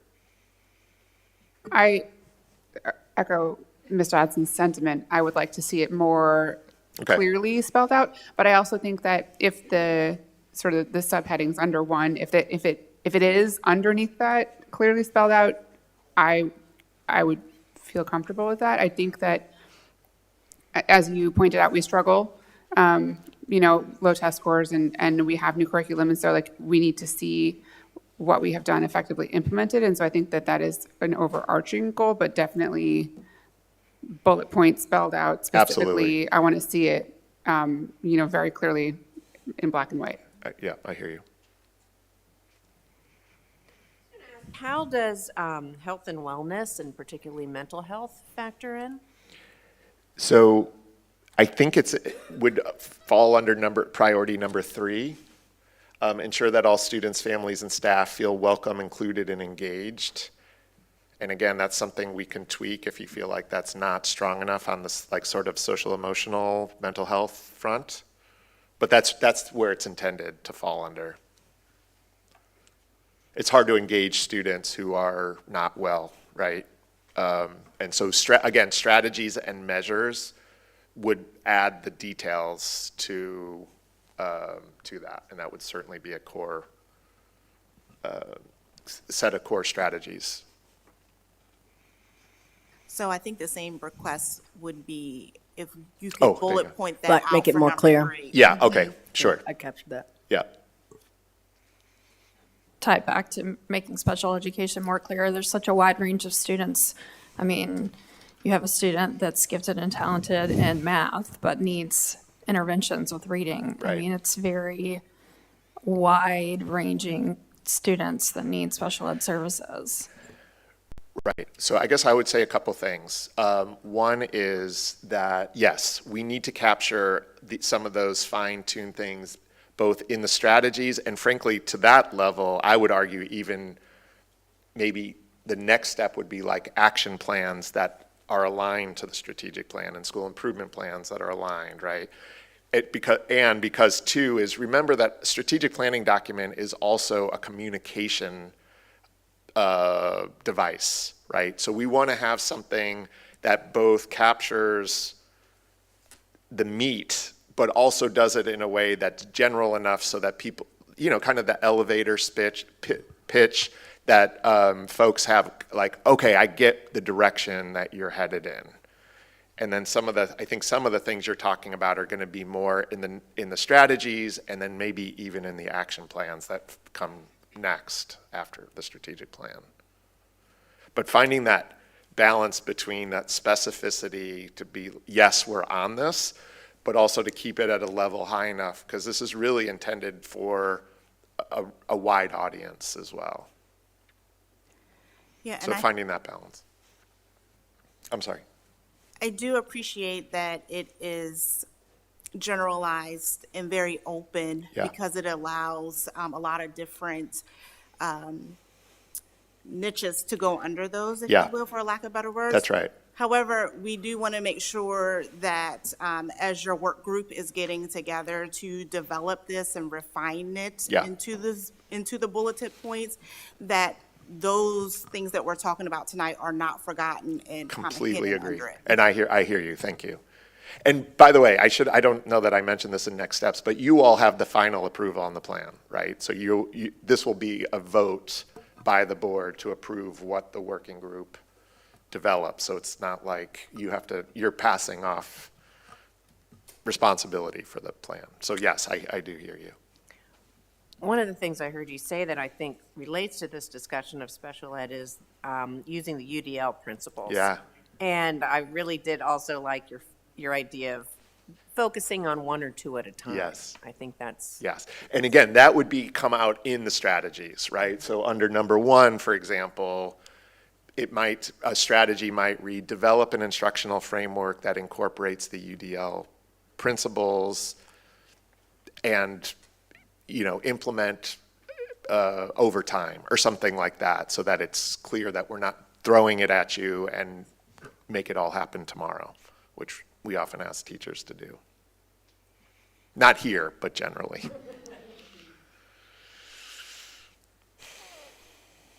Any more questions for right now? I have a feeling we'll be seeing you again as well. Thank you so much. This was so great. I really appreciate your time and attention to this. Thank you. Thank you so much. And I think that was it this evening. Sorry, my computer. That was the end of our agenda for tonight. So we will go ahead and adjourn this meeting, and you'll see us all back here on Wednesday. Thank you so much.